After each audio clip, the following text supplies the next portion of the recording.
자, 이번에 과학 이야기를 저희가 정기적으로 하려고 뉴스공장 원년 멤버였다가 시간이 하도 줄어가지고 소멸되었던 저 뛰쳐나갔죠.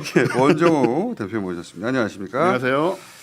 자, 그때 한 10몇 분으로 시작했다가 한 3, 4분으로 줄어들고 나중에 1, 2분이 되다 그때 제가 그만뒀죠.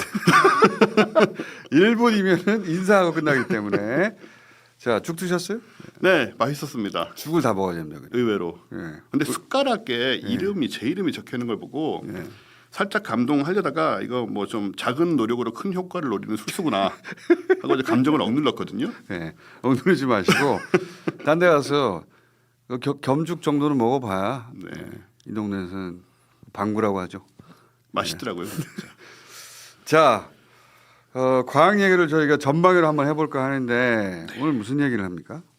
제가 안 나오는 동안 아마 과학 쪽이 엉망이 되지 않았을까 공장이 짐작이 되고요. 엉망이라기보다는 중구난방으로 했죠. 네. 다루는 걸. 근데 공장장님이 그 제임스 웹 망원경에 꽂히셔가지고 네. 그 얘기는 많이 했다고 들었어요. 그 우주 얘기는 몇 번 했어요. 그죠. 예. 나사도 연결하고 중국 나사를. 나사 몇 번 연결했어요. 네. 저희. 그리고 항천국도 몇 번 연결하고 중국. 아, 제가 나올 때보다 오히려 나왔던 것 같은데.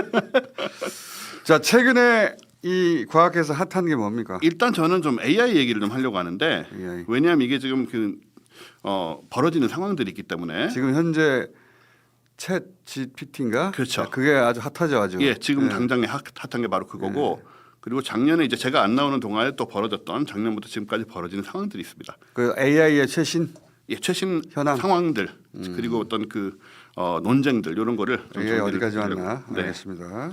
일단 챗 GPT가 엄청난 반향을 여기 관심 있는 분들한테는 불러일으키고 있어요. 네, 게다가 이게 지금 오픈이 돼 있기 때문에 누구나 접속해서 해볼 수가 그러니까. 있거든요. 그러니까 전하고 차이가 그건데 예. 심지어 한글로도 돼요. 그러니까. 예, 영어로도 하면 좀 더 잘 나오긴 하지만 그 GPT가 이전부터 화제였어요. 그게 그렇죠. 나올 몇 년 전에, 때마다, 예, 예. GPT 3.0 해가지고 예. 그때 이제 뭐 철학 대화가 가능하다느니 예. 뭐 그런 깊이 있는 대화가 가능하고 사람하고 너무 똑같다 해서 이슈였는데 요거는 지금 사실은 GPT 3.5 기반이고요. 그런 다음에 완전히 오픈을 해가지고 누구나 대화를 할 수 있게 됐기 때문에 굉장히 화제가 되고 있고 그렇죠. 또 게다가 이제 사실 이건 뭐 챗봇이잖아요. 챗봇. 로봇인데 예. 이런 아이디어는 오래전부터 있었거든요. 근데 이제 대화를 해보면 사람이 안 할 답변, 엉뚱한 답변, 유치한 답변을 해서 그게 재밌어서 그게 인기 있었지. 사람이야 뭐야 AI야 이 정도 수준까지는 아직 도달하지 못했었는데. 그렇죠. 그냥 뭐 귀여운 대화나 하다가 엉뚱한 소리 하면 그래 하다가 뭐 그러다 이제 그만두고 예. 그런 게 흐름이었는데 얘는 엄청나게 깊이 있는 대화가 가능할 뿐만 아니고 그래서 지금 무슨 얘기가 나오냐면은 어떤 수준까지 대화가 되는 거예요? 예를 들면 뭐 모든 게 다 가능해요. 정말 철학, 뭐 사회학, 뭐 우리가 생각할 수 있는 모든 주제를 대화를 할 수가 있어요. 예를 들어 지금 현재 권력 1위는 누구라고 생각하니 이런 거 가능하다는 겁니까? 우리나라에서요. 네. 그런 부분에 대해서 애가 조금 공부를 하면 공부를 하면 가능하죠. 근데 지금 어떤 의도로 말씀하신지 알 것 같은데 네. 거기까지 나오기엔 시간이 좀 걸릴 수 있어요. 그러면 일상적인 대화. 일상적인 다 잘 되고요. 내가 지금 머리가 좀 아파. 뭐 애인과 사이가 지금 이런 이유로 멀어졌어. 넌 어떻게 생각하니? 이런 게 된다는 겁니까? 예, 되는데 우리가 상상할 수 있는 답이 와요. 그런 경우에는 뭐 마음을 편하게 가지고 뭐 관계라는 것은 어쩌고 뭐 이런 교과서적인 답이 오고요. 그다음에 너무 힘들면은 타이레놀을 먹어. 그 약을 먹어도 네가 마음 아픈 것도 낫는다든가 뭐 이런 정도의 상식적인 답이 오는데 근데 굉장히 대화를 잘하지만 한계는 뭐냐면 얘는 이제 챗봇이고 그 소위 자연어 처리 알고리즘이라 어떻게 보면 핸드폰에 그 나오는 자동 완성 기능이 있잖아요. 네. 그것의 어마어마한 발전판이에요. 아하. 그러다 보니까 자기 지식이 없어요. 스스로는 모든 것이 이제 인터넷에 있는 문장들을 학습해서 나오는 말이기 때문에 예를 들어서 3 더하기 4 같은 걸 틀려요. 3 더하기 4는 7이다. 이런 거는 학습이 안 됐기 때문에 기본 이제 지식이 있어야 되잖아요. 그 그렇지. 지식이 전무하다 보니까 아주 쉬운 질문에 틀린 답을 내는 문제가 있습니다. 그러니까 모든 거를 다 답할 수는 없는데 일반론에는 일반 수준 상식 수준의 답을 한다. 그렇죠. 그리고 사실 검색을 대신할 수 있어요. 그래서 우리가 3 더하기 4를 검색한 사람은 아무도 없지만 뭐 우리 여러 가지 원하는 그런 정보를 이제 구글 하듯이 검색을 하면은 이제 얘가 대화형으로 이제 쭉 풀어줄 수가 있죠. 말로 네. 예를 들어서 서울 아니 미국의 수도가 어디지? 라고 물어보면 검색해서 찾아준다든가. 그런 것뿐만 아니고 미국의 수도는 워싱턴이 틀린 경우도 가끔 있는데 네. 아무튼 뭐 예를 들어서 내가 지금 이러이러한데 뭐 어디로 가야 되는데 뭐 버스를 타는 방법이 있고 기차를 뭐 이런 복잡한 얘기 있잖아요. 이런 것들을 얘기를 하면은 내가 지금 워싱턴 DC에 공항에서 내렸는데 네. 내가 워싱턴 DC 어떤 동네로 가고 싶어. 어떻게 교통수단을 이용해야 되는 거야? 이런 복잡한 문장도 가능하다는 거예요? 그런 것도 가능한데 틀리는 경우가 있기 때문에 아직 믿을 수가 없지만 그 방향으로 가서 지금 구글이 불편한 게 얘는 이제 오픈 AI라고 이제 그 비교적 작은 회사에서 만든 거거든요. 네. 그래서 구글 같은 데서 지금 구글 이게 검색도 일종의 인공지능이죠. 그렇죠 사실은. 예. 근데 지금은 이제 말을 이제 명령어를 이제 질문을 쳐넣으면 되게 기계적인 답이 돌아오는 방식인데 그거를 대화식으로 계속 이제 이어나갈 수 있는 방식으로 이제 검색이 지나갈 것이다. 예, 그러면은 지금 기존의 검색 방식은 없어질 수도 있다라는 그런 생각들을 하는 거죠. 구글 입장에서 지금 이번에 나와 있는 이건 챗 GPT는 누구나 지금 할 수 있습니다. 네. 들어가서 해볼 수 있어요. 근데 챗GPT 검색하시면 바로 할 수 있어요. 바로 할 수 있어요. 근데 이 진화의 정도를 보고 이게 넥스트 검색 엔진이 될 수도 있겠다 하고 긴장하고 있다. 그렇죠. 사실 구글도 이런 좀 이따 얘기드리겠지만 구글도 이런 자연어 처리 알고리즘이 있어요. 있음에도 불구하고 지금 아직 내놓은 상태가 아니기 때문에 좀 이제 우려를 하는 거죠. 실제로 어떻게 될지 모르겠지만. 구글은 그런 걱정을 하고 그다음에 이 인공지능의 전체적인 수준은 어디까지 와 있는 거예요 지금? 저 1년 사이 엄청난 일들이 있었는데요. 일단은 지금 이 챗GPT 같은 경우는 어쨌든 뭐 C도 써요. C도 쓰고 뭐 온갖 뭐 시나리오도 쓰고 다 할 수 있는데 지금 제가 좀 사용하던 게 뭐냐면 이제 그림 그리는 AI거든요. 그림. 예, 미드저니, 달2 뭐 이런 것들이 나와가지고 지금 뭐 하는 사람들 굉장히 많이 합니다. 근데 그림 인공지능은 우리가 말로 명령을 주는 거예요. 예를 들어서 유화다, 그리고 해변, 뭐 여성의 뒷모습, 뭐 기타 등등으로 명령을 주면 그림을 싹 그려내는데 해변에 있는 네. 뭐 수영하는 여성의 모습이라든가 뭐 수영하는 건 아니지만 제가 한 거거든요. 이게 제가 해변 여성 뭐 어쩌고 황혼 해가지고 그림이 그게 AI가 그린 거예요? 예, 유화죠 완전히. 자세히 보시면 유화 나이프 질감이 다 나와요. 예. 그리고 이런 것만 되는 게 아니고 완전히 사실적인 것도 되죠. 그것도 AI가 그린 거예요? 네, 이게 AI가 제가 정말 두 줄 명령을 넣어서 만든 겁니다. 뭐라고 명령을 넣는데? 소녀, 클로즈업, 얼굴, 백인, 뭐 약간의 분노 이런 걸 그냥 사진에 똑같죠. 어디 사진에서 가져온 게 아니라 그린 거예요? 네, 얘가 뭐 물론 뭐 여기저기 참고를 했겠지만 기본적으로 얘가 만든 것이고 심지어 아주 최근에는 이건 제가 한 건 아닌데 이렇게 디자인? 예, 패션 디자인? 네, 패션 디자인 이거는 물로 드레스를 만들어 봐라라는 그리고 패션쇼에서 보여주는 형상을 만들려고 했더니 이렇게 나온 거죠. 말로? 예, 글로 써가지고 이제 그러니까 이게 혹시 카메라 안 보시면 네.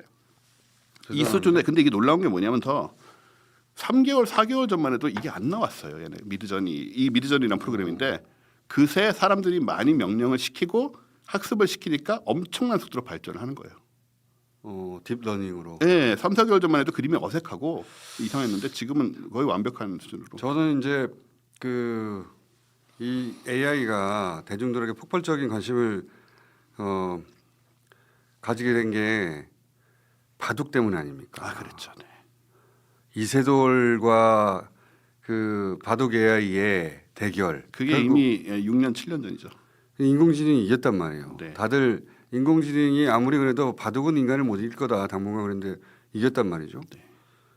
그리고 나서 그 이후로도 이 바둑 소프트웨어는 계속 진화를 했어요. 계속 진화했죠. 저 관심 있어서 지켜봤는데 이세돌을 이겼던 그 친구를 그 다음 버전이 100대 0으로 이기고 그 다음 버전이 또 그 친구를 100대 0으로 이기고 그 레벨로 가기 시작하면 인간은 이해할 수가 없어요. AI가 이 수를 왜 뒀는지. 저는 AI가 왜 두렵냐면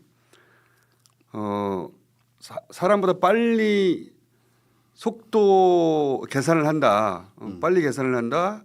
또는 뭐 굉장히 간편하다. 혹은 인간처럼 자의식을 가진다. 그거보다 더 두려운 게 뭐냐면 어떤 결정을 왜 했는지 모른다는 겁니다. 그 얘기를 사실 드려야 되는데 네. 그 관련된 뉴스 있습니다 지금. 그래요? 뭐냐면요. 제가 바둑 소프트웨어의 진화의 끝. 더 이상 이제 그 바둑 소프트웨어 안 맞는다고 그러더라고 AI가 그쪽으로는. 왜냐하면 이제는 그 기보를 넣는 게 아니라 바둑의 원리를 설명하고 나면 AI가 스스로 공부를 해가지고 그냥 모두를 이기는 AI가 된 거예요. 근데 어떤 지점에 AI가 그 수를 왜 두는지 인간은 이해할 수 없는 영역으로 가버렸단 이해할 말이죠. 수 없죠.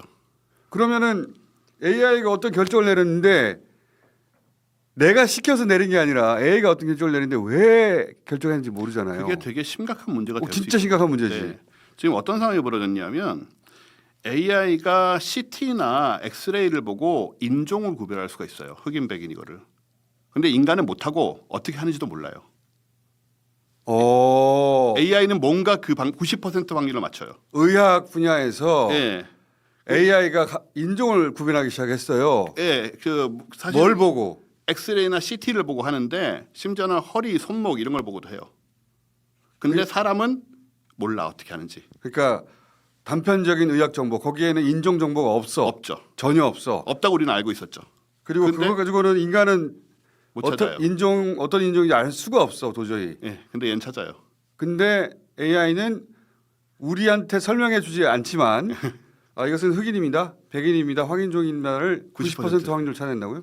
그러니까 모르잖아 우리는. 모르죠. 모르는데 AI는 이미 거기까지 가버린 거 이게 아니에요? 그 딥러닝 계통의 문제가 이게 블랙박스 문제라고 하는데 그 내부의 알고리즘을 인간이 쫓아갈 수가 없고 얘가 설명하려도 할 수가 없고요. 그러다 보니까는 이런 식의 문제가 생기는데 이게 이제 지금 당장에는 이 정도지만 말씀하신 것처럼 이게 우려로 가기 시작을 하면 예를 들어서 이 경우에는 우리가 뭐 아는 답이잖아요. 그 사진 찍은 사람이 뭐 알려고 하면 이 백인인지 흑인인지 알 수 있는 것이고 그렇지. 그 아는 답고 확인을 시켜가는 그런 과정이지만 만약에 나중에 AI가 엄청 발전을 해서 뭐 많은 것을 컨트롤하고 있는 와중에 이 사람은 안 되는 사람이야라고 구분했어요. AI가 어떤 이유에 의해서 우리는 알 수가 없어. 알 수가 없죠. AI가 죽이고 살리는 것도 결정할 수 있는 거 아니에요. 그런 날이 올 수도 있죠. 그러니까 그리고 예를 들어서 무슨 재앙이 발생을 했을 때 누구를 구하느냐. 그리고 뭐 그 재앙을 막기 위한 솔루션을 물어봤는데 우리는 이해할 수 없는 이상한 얘기를 했을 때 그러니까 근데 수십 년간 얘한테 이미 많은 문제를 해결을 맡겼단 말이에요 우리가. 예를 들어서 모두를 다 살릴 수 없을 때 재난이에요. AI가 어떤 결정을 할지 어떻게 합니까? 모르죠. 인간은 인간적인 결정을 하겠죠. 우리는 우리의 논리를 가지고 결정을 하는데 그렇지. 근데- AI는 우리가 이해할 수 없는 논리를 가지고 결정할 거 아니에요. 그렇죠. 근데 여기서 우리가 그동안 수십 년 동안 만약에 AI한테 여러 가지를 이제 질문을 하고 문제를 해결해 왔는데 AI가 그런 얘기를 하면 우리 입장에서는 AI를 믿을 수도 안 믿을 수도 없는 상황이 되는 거예요. 이 얘기 좀 더 해야 되겠어요. 자, 오늘 첫 시간 여기까지 해보고 저는 AI에 관심이 많거든요. 다음 시간에 얘기할 얘기도 있습니다. 그래요? 예. 그러니까 핵심은 그겁니다. AI가 왜 그랬는지 모른다. 자, 과학과 사람들 원종호 대표였습니다. 감사합니다. 감사합니다.